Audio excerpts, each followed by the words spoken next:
И сега, разбира се, българските знамена ще бъдат много гордо развяти, защото Карлос Насар отново ни накара да се чувстваме горди.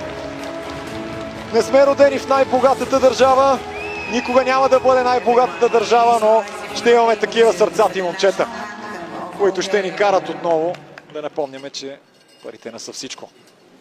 Време е за най-приятното химна на България.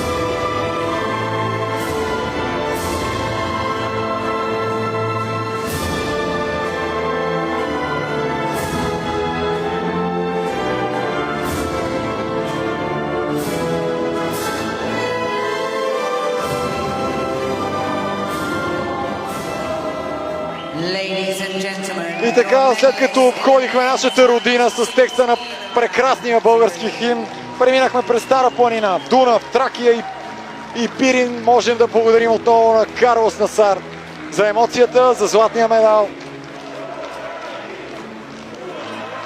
И да чуваме българи юнаци.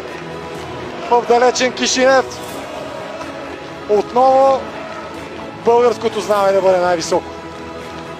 И отново убийствено силния Карлос Насар